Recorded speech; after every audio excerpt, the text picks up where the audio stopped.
I'll be taking you through introduction to learning process, and today I'm going to be focusing on learning theory. I'll be focusing on theory. I'll be focusing on learning theory. So what is learning theory? A theory is a set of generalized statements supported by experimental evidence. A learning theory is an attempt to describe how people learn, thereby helping us to understand the inherent complex process of learning. A learning theory explains the different ways people learn by focusing on the internal and the external influences that affect learning process. The psychologists have all tried to explain learning and how we all learn, and they have conducted several experiments in this regard. They have developed several principles and theories about how people learn. In a nutshell, we shall be reviewing some of the theories of learning. So what are the key features of learning? Learning results in the change in behavior or knowledge. The change is relatively permanent. Learning does occur through experience or practice. Learning can be intentional or unintentional. Example, a child learning to write is a form of learning. Thank you. And for such kids, this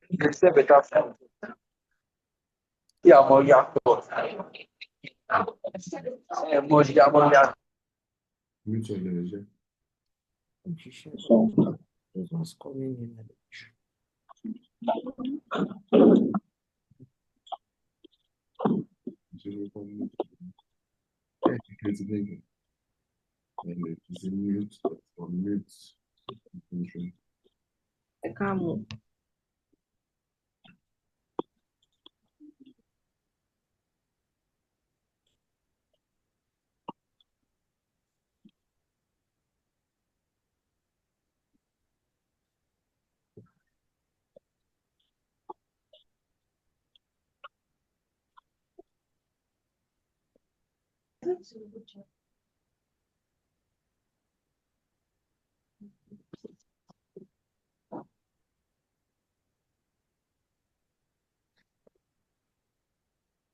So going by my explanation, so a child learns how to write, a student tries to learn mastery of mathematics.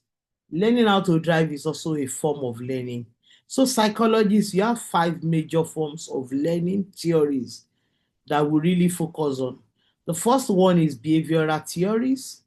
The second one focuses on cognitive theories. The third one is social learning theory. The fourth one is the constructivist theory. And the last one is the humanistic theory. But for the purpose of this class, I'll be focusing on the first 3, that is the behavioral theories, the cognitive theories, and the social learning theories. Any change in behavior of an individual due to practice and experience can be said it is relatively permanent. And when we talk about behavior being relatively permanent, so many aspects of our behaviors can actually be permanent for real. If you have learned how to drive at a point, and I can tell you that learning how to drive is somewhat permanent, because even if you have not driven a car for like 10 years, under 5-10 minutes, you hold the steering and you'll be able to do it. So for the behaviorism, we focus only on the objectively aspect of behavior. That is, we focus on the objectively observable aspect of learning. If you look at the Gestalt theory, the focus on the form of a behavior, the shape it's taking. And for the functionalist school of thought, they focus more on the functionality of that behavior. While for the structuralist school of thought, it's more about the structure the behavior is taking shape from. But for the learning principles, they are founded basically on the behaviorism school of thought, which relies on observable aspect of what we can see.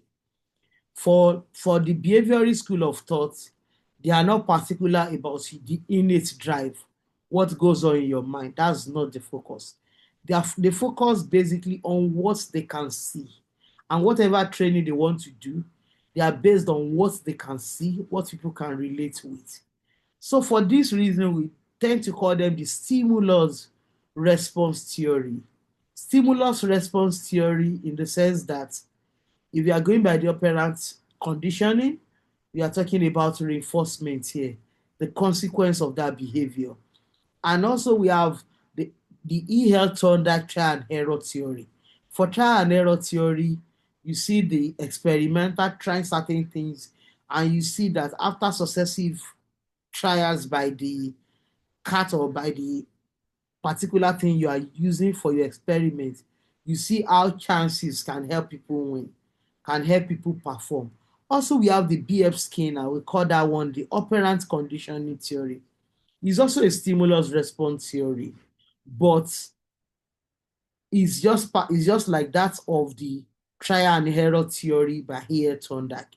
And we also have the stimulus response theory without reinforcement. That is the classical conditioning theory as developed by Ivan Pavlov. So let's quickly go through the small note I have here.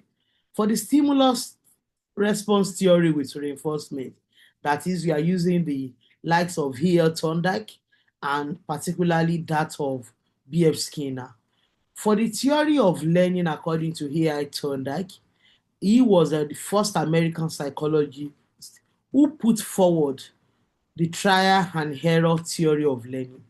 According to Thorndike, all learning takes place because of the formation of a bond or connection between stimulus and response. He further says that learning takes place through the process of approximation and correction.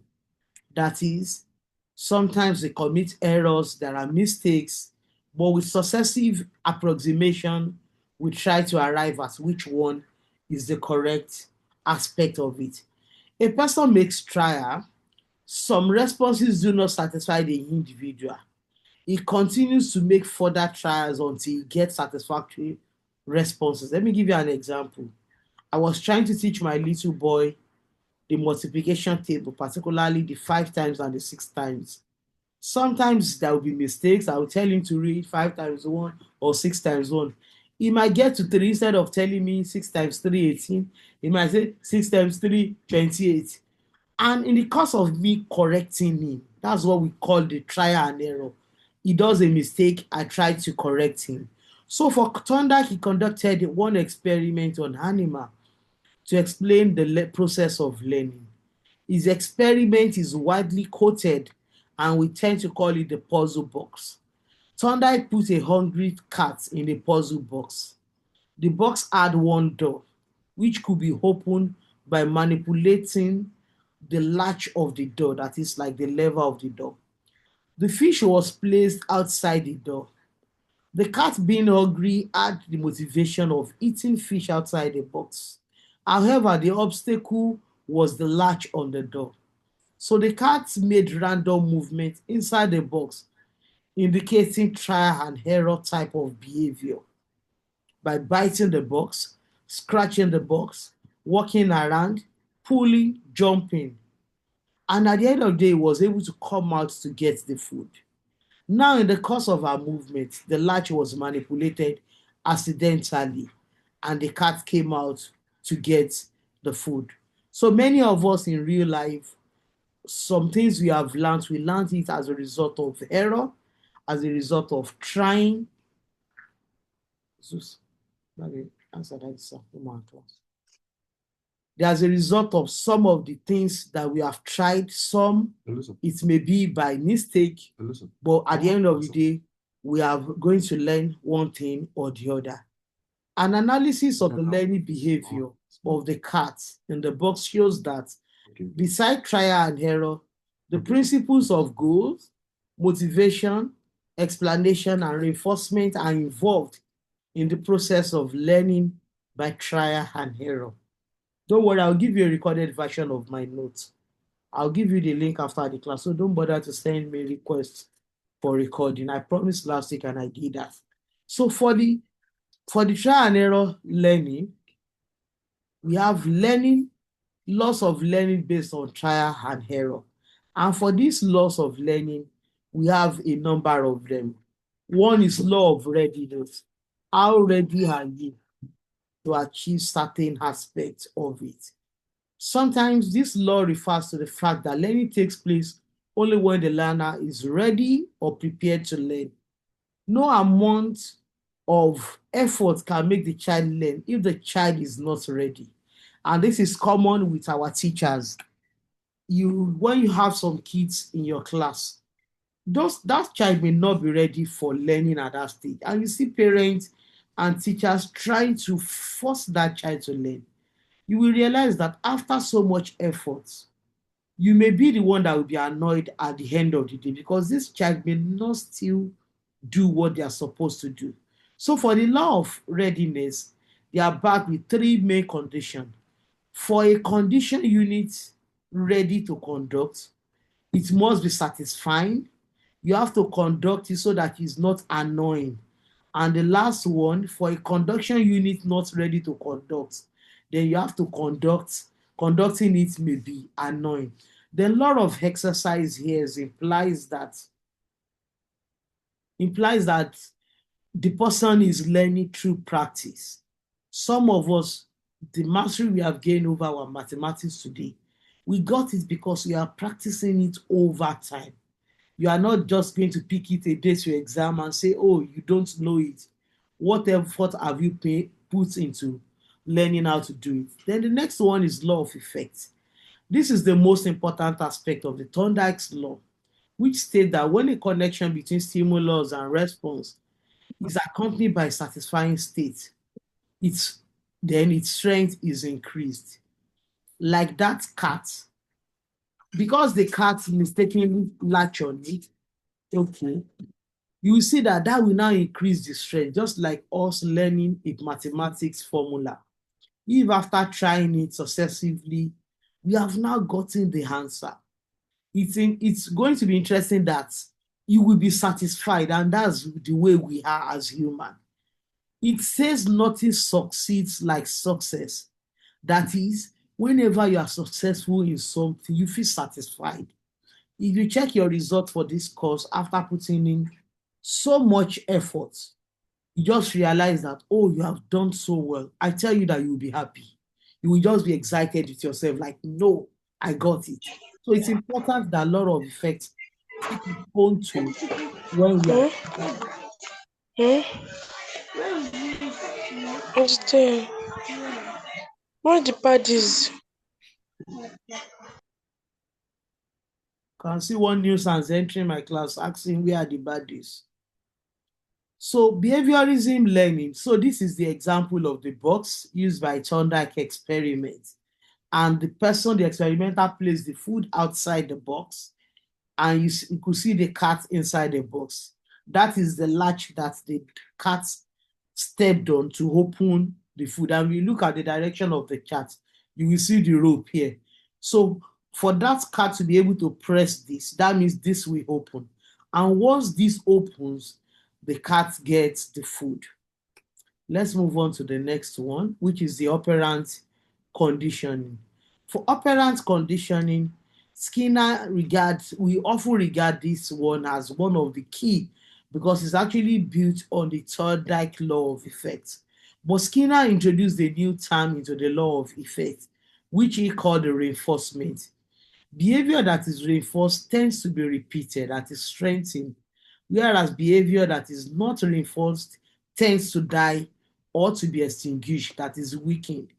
For the Skinnerian theory, Skinner studied operant conditioning by conducting experiments using animals, which he placed in a box that we call the Skinnerian box, which was similar to that of the Thorndike puzzle box.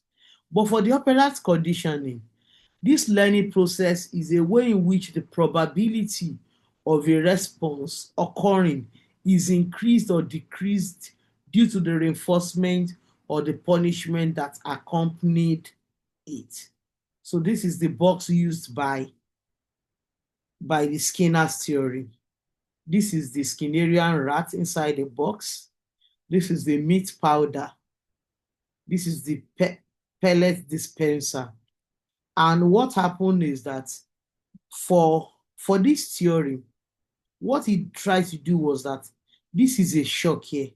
He tried to introduce a shock, and this is an electric grid. This is a food cup. For this particular experiment, what he tried to achieve is that anything that is pleasurable, we want to repeat it. Things that are not pleasurable, we all want to avoid it. Whenever this cat mistakenly press that place with electric grid, the cat will not move towards that direction again. Knowing fully well, we know that is a kind of punishment. But whenever this cat presses the lever and meat powder drops, the cat is always anxious, look forward to that particular place because it brings about food. And to all of us as human, food is one thing we all love, and we don't want punishment. So what anything that will give us punishment or we kind of punish us, give us negative consequences, we tend to avoid it. Reinforcement refers to any consequence that increases the likelihood of a behavior occurring again. That is, whenever a behavior reoccur, that means you have been reinforced. Whenever a behavior is punished, we don't want it to be repeated. We have two types of reinforcement here. The first one is the positive reinforcement. In positive reinforcement, the key thing there is that something pleasurable is added. Positive reinforcement occurs when something pleasant is added after a behavior, thereby encouraging the repetition of that behavior. Let me look for a typical example. Let's say, after the semester exam, and you're able to have 5.0 CGPA, and let's say there is a university rule that says, if you have 5.0 CGPA, then you are qualified to collect 1 million naira bonus. I tell you that many of us will work harder so that we can get that. But if after getting 5.0, you are being punished, many of us will not work towards achieving that. So many of us will want something pleasant. And for children, for younger people, we want things that will make us excited. Let me also give you an example. Let's say I have a little boy named Hakim. And I've promised Hakim that, Hakim, after this midterm test, if you can do well in your test by having distinctions, Hakim, I will take you to Sheraton for a buffet. And because it's something pleasurable, the chances are there that the boy will increase the likelihood that the behavior I want from him is being produced. Another example here is praising students for answering questions correctly or giving rewards for completing assignments. All of this encourages students to perform better academically. Also, negative reinforcement, on the other hand, involves removing an unpleasant condition to strengthen behavior. For instance, a teacher may cancel extra assignments when students perform well, or remove strict supervision when students demonstrate responsible behavior. In positive reinforcement, someone is adding something that is something pleasurable. In negative reinforcement, someone is removing something that a student consider unpleasant. Here we are both talking about reinforcement. The essence of reinforcement is to promote good behavior, is to expect good behavior to reoccur. But in positive reinforcement, you are adding something. That is where the positive is coming from. You are adding something pleasurable. Let's say, after my class work with my master student, I said, I have a pack of candy. All of you, let's have candy today. That is the positive reinforcement. And I can also look at them in the class, because this particular set of students, they have comported themselves so well in my class in the last 2 weeks. And I announced to them like, oh, dear students, you won't do continuous assessment this semester because I have seen that you have gained mastery over some of the things I have taught you, and you are now committed to your learning. Telling them not to do assignment or do a class test is also a kind of reinforcement, but here negative reinforcement. It is negative because I am the one removing something that they consider unpleasurable. Let me use my little boy as an example again. I've promised Akin that, oh, if you can do well this time, I will take you for a buffet at Sheraton to mark your birthday. I can also say, oh, Akin, as a way of negative reinforcement, like, okay, if you can do well this term and I don't have any problem with you, you know what? I won't allow you do any house chores again. That is, you don't have to sweep, you don't have to wash dishes.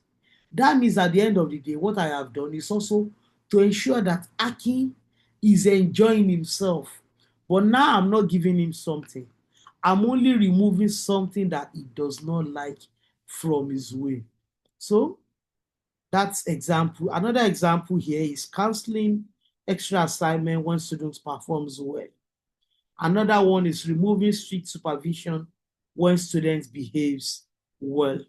Also, we have punishment. Punishment is a kind of consequence too. And this consequence always follow a behavior that we want to discourage. If a child is not performing so well in school as a parent, we may choose to punish this child. And when we have punishment in this part of the world, many of us benefited from positive punishment where pains, things that are very discomforting, were introduced as a way of punishing a child. Many aggressive teachers will flog you, make sure that you are punished, you cry. They try to introduce something unpleasant as an outcome because of your undesirable behavior. But there is also what we call negative punishment. The difference between positive punishment and negative punishment is that in positive punishment, you are adding something unpleasant. But in negative punishment, you are removing something pleasant to discourage the behavior. Positive, you are adding something unpleasant to reduce the behavior. In negative punishment, you are removing something pleasant. What are the things you can remove that we consider pleasant? You can say, oh, maybe you used to give the child 4 hours to play. If you used to give the child several hours to play, you can now say, so when for you to discourage the child from not doing that thing, you can say, oh, Hacking, I will not allow you to have your playtime again. Maybe the playtime privilege is between 4 p.m. and 6 p.m. And in a way to punish the boy for not doing well, you are saying, Hacking, as from today, I won't give you your playtime again. What have you done? You have removed something that Hacking considers pleasurable to him so as to discourage the behavior we don't want. You can confiscate his gadget.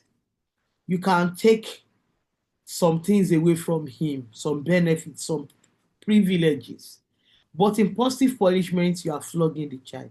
So many African parents, they are so much interested in positive punishment. They want to inflict you with pains. They want you to cry. They want that's their own way. But it is better you use negative punishment because research has shown that positive punishment does not work, especially for children. Why do we send people to prison? Prison is a kind of negative punishment because you are removing something pleasant to discourage that behavior. And something pleasant to all of us is freedom. So when freedom is taken away from someone, that means the person is being punished, but more of negative than positive. Also, this is also a further breakdown. We have types of punishment.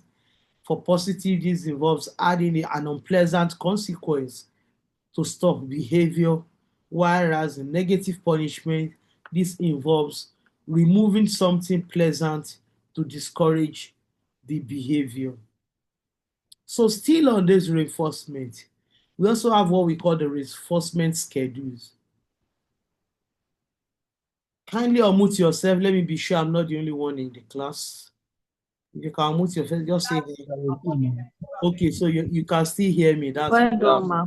okay. Yes, ma. Okay, yeah, let's continue. We're here, We ma. can We're hear here. you. Okay, thank you. So we're talking about reinforcement schedules. When we talk about reinforcement, we are also particular about how we schedule reinforcement. Let's say you have a child in your class, and every time this child does well in the mathematics, you use praise as a kind of reinforcement, like, oh, good job, Akin. Good job, Johnson. Good job, Femi. And continual reinforcement means that you want to reinforce the child at every good behavior. At a point, for you to know whether the learning has taken place, whether the child has actually learned, you don't reward. Not at every opportunity you reward a child with sweet, with candy. Sometimes you can skip the candy and not give the child anything and see whether the child will still emit that positive behavior you're expecting from the child. So we have continuous reinforcement, we have partial reinforcement, we also have what we call the fixed ratio schedule, we have the variable ratio schedule, we have the fixed interval, and we have the variable interval. The essence of all of this is for you to know if learning has taken place. Let's say first semester year one, you're able to make a 5.0 CGPA and you are being rewarded at home. Like, oh, you are going for Christmas, your Christmas vacation.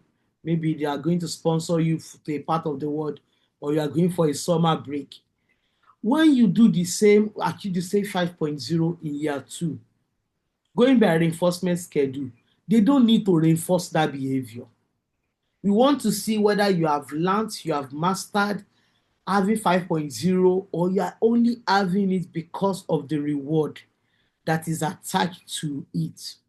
Also, we have variable ratio where you vary it such that the child does not know when exactly you want to reinforce. Also, we have fixed interval schedule. In fixed interval, the reward is given after a fixed period. And the fixed period may be, oh, by December, if you have done well from January to November, I will reward you. I'm sure the last Valentine, that was it for many of us. We were able to use reward after a fixed period. Maybe you have behaved well to your guy for a whole 11 months. And during Valentine, it's using fixed interval like, oh, every Valentine, if you don't mess up, I will buy you iPhone 16. Or are we on iPhone 17 now? You're already on 17 Pro Max. So this is the chart for schedule of reinforcement. You have continuous, you have partial. Under partial, you have the interval. For the interval, you can have it as fixed and you can have it as variable.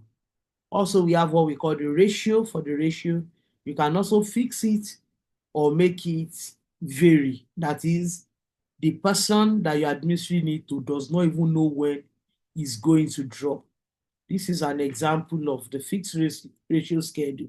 The chosen number could be 5, 10, 20, or it could be 100 or more. So there is no limit, but the number must be defined. Also, we have variable ratio. In variable ratio schedule, you are like, you want to give the person, you want to reinforce maybe 5 times.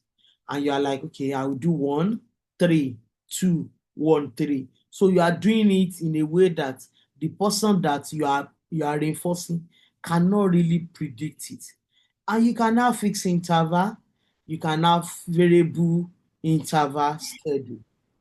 So the next one is the Pavlov classical conditioning. This is the second aspect of the note.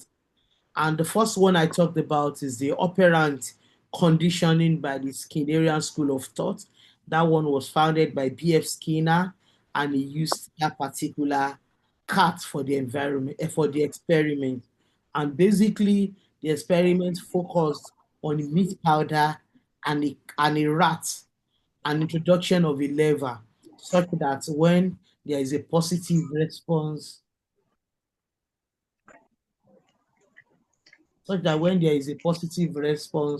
we expect what the behavior is after it.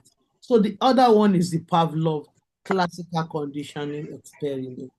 For Pavlov classical conditioning experiment, this one is kind of used by psychologists, and it was developed by a Russian psychologist or physiologist, so to say. For this particular person, he believes that many of us, he observed the salivation of a particular dog. And in this experiment, Pavlov trained his dog to salivate when they had a bell ring. So to do this, he first showed them food. Here, food here means you could see it as meat powder in some other material. So the sight of food caused them to salivate naturally. And for many of us, the moment we sight food, we sight dining table, we sight kitchen, we start salivating. And later, Pavlov would now ring a bell each time he brings out the food. And what is he trying to achieve? He's trying to pair the stimulus such that there will be what we call learning by association. Whenever you hear the sound of the bell, you know that the food tray is coming. So according to the Pavlov experiment, he tried to, you can see the typical picture of the experiment, and a lot of people have replicated this experiment, and it's still the same thing. You can see the observation screen. You can see the tube for collection of saliva. You can see the container containing the meat powder. And you can see the dog itself. So in this experiment, what he tried to do is that this is the bell here. He will try to drum whenever this is the drum, and this is the meat powder. What he does is that he tries to put the two conditions together. He will ring a bell and present the meat powder. After exposing that dog to it for a while, the dog began to now notice that whenever the bell rings, the next thing is to have food. In this simple but ingenious experiment, Pavlov showed how a reflex, that is a salivation, which you call a natural bodily response, could become conditioned, that is, could be modified to an external stimulus, that is the bell, thereby creating a conditioned reflex/response. The components involved in classical conditioning. For us to gain a better understanding of classical conditioning, we have to look at these four conditions. The first one is the unconditioned stimulus. We call that one the UCS. The second one is the conditioned stimulus, that is the CS. And the third one is the unconditioned reflex, that is UCR. And the fourth one is the conditioned reflex. So if you look at all of this carefully, I will now do the explanation. The unconditioned stimulus here is just the salivation. An unconditioned stimulus is anything that can evoke a response without prior learning or conditioning. For example, when the dog eats some food, it causes his mouth to salivate. Therefore, the food is called the unconditioned stimulus here because it causes a reflex response. This response could be automatical, and it could be something that the dog learned over time. That is the UCS. We also have the unconditioned stimulus. This causes an automatic reflex response. We also have the conditioned stimulus, that is the bell. The first one is the unconditioned stimulus. That is, salivation, which is just a natural response. We also have what we call the conditioned stimulus, which is the bell. The conditioned stimulus is created by learning and therefore does not create a response without previous learning. For example, when Pavlov rang a bell and caused the dog to salivate, this was a conditioned stimulus because the dog learned to associate the bell with the food. If they had not learned to associate bell with food, ordinarily bell will not make a dog salivate. But the dog salivates at the sound of the bell because an association has been established that, oh, whenever I ring the bell, I bring the food powder. And because of that, the dog has now been conditioned using the bell now as a conditioned stimulus that whenever the bell rings, that means there is food that will be associated with it. Also, what are the basic concepts under learning? We have extinction, we have spontaneous recovery, we have stimulus generalization, we have stimulus discrimination, and we have higher order learning. Also, we have observational learning. In observational learning, social learning, this social learning theory was introduced by psychologist Albert Bandura, and he proposed that learning occurs through observation, imitation, and modeling, and is influenced by factors such as attention, motivation, attitudes, and emotion. This theory accounts for the interaction of environmental and cognitive elements that affect how people learn. For some of us, how do we learn? We learn because we have seen people do certain things. Some of us are in the university because we have seen maybe one or two of our seniors pass through the same system and we can see how well they are thrived, hence why we are in school. This theory suggests that learning occurs because people observe the consequences of other people's behaviors. Bandura theory moves beyond behavioral theories, which suggests that all behaviors are learned through conditioning and cognitive processes. This theory now you can see that it's taking a shift from the last two we spoke about. For the Pavlov theory, that is learning by association. And for the operant theory, that is learning by consequences. But observational learning is trying to challenge those two notions, like, oh, apart from learning by consequences and learning by association, you can also learn through observation. So that means his position is also a very valid one, and more reason why we emphasize on it. For social learning theory, as demonstrated in his own classical experiment, he called the experiment the Bobo doll experiment. And what did Like he this. experiment? He ensured that people will imitate the action of others without direct reinforcement. Four elements were considered in observational learning. The first one is attention, the second one is motor skills, the third one is motivation, and the fourth one is memory. When you look at it critically, for attention, you need a lot of attentiveness to be able to master what someone else is doing. And when it comes to motor skills, we talk about our fine motor skills, our gross motor skills. If you see children with disabilities, you see that some of these motor skills are not present in them. Hence why many of them could not achieve some of this simplest form of learning. Also, we have motivation.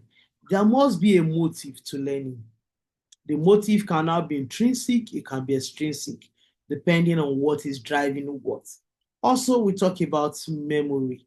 For memory, we ensure that we try to put it together such that when we are presenting or we're observing something, we have the repertoire to ensure that we can recollect some of those things that we have seen.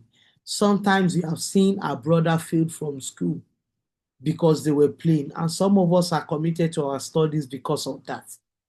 Not because we want to read, but because you have observed the consequences of this person. So when your memory serves you right, you may not be able to engage in some maladaptive forms of behavior. So this is the typical experiment used by Albert Bandura. Firstly, he presented an adult that was playing with the inflated Bobo doll. And what the adult was basically doing was kicking the doll, yelling at the doll, beating the doll. And the little child was just observing the senior person do that. In the course of now, the adult now left the room, asked the little child to be in the room with that doll. Because of what the little one saw the adults doing, the little boy too was kick the doll, yell at the doll, beat the doll, did all sort of things to that doll. And why did the child does that? The child is doing that because he probably saw an adult did the same. So many of us, we also learn through observation. Some of us talk the way our parents talk, we behave the way our parents behave. We are even that focused with academics because of what we have seen that one person or the other person did with us. What are the applications of social learning theory? We have it for evolution and cultural intelligence. Let's say you just find yourself in a new environment. You don't want to take chances, you want to observe the way people do there before you pick certain aspect of their behaviors. Also, health literacy, some aspect of our health behaviors are things that we have seen people do, we have seen others do. And because of that, we are trying to promote our healthy behavior using this. Also for addiction. Addiction is related to social learning theory as it emphasizes the role of social influences and reinforces the development and maintenance of addictive behaviors. This social learning theory suggests that people learn and adopt behaviors through observation, experience, and reinforcement from social learning, social interaction with others. Also, viral challenges. We have seen several viral challenges on our social media platform, whether positive or negative. You've seen people learn through what they see socially, and it does affect them. It could be positively or negatively. Even in criminology, emergence and maintenance of many deviant behaviors, especially aggression, robbery, kidnapping, were enforced by social learning. What we tend to see from others and how some of them try to replicate it. Also in neuroscience, research in neuroscience has implicated mirror neurons as a neurophysiological basis for social learning, observational learning, motor cognition, and social cognition. Sometimes you can't just explain it, but there are some of your neurons, particularly the mirror neurons, that makes you imitate certain things even when you are not conscious of it, or try to support certain things irrespective of whether they are good or not. Let me say you are watching a movie and they are about to catch football.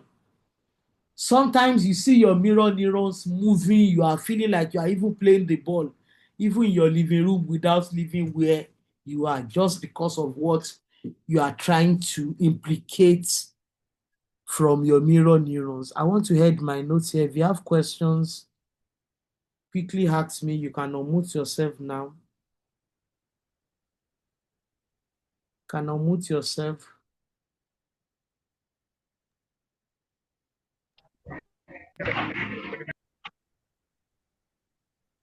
You have questions.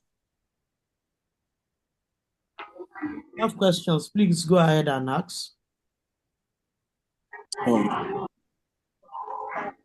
Please, I want you to explain. I want you to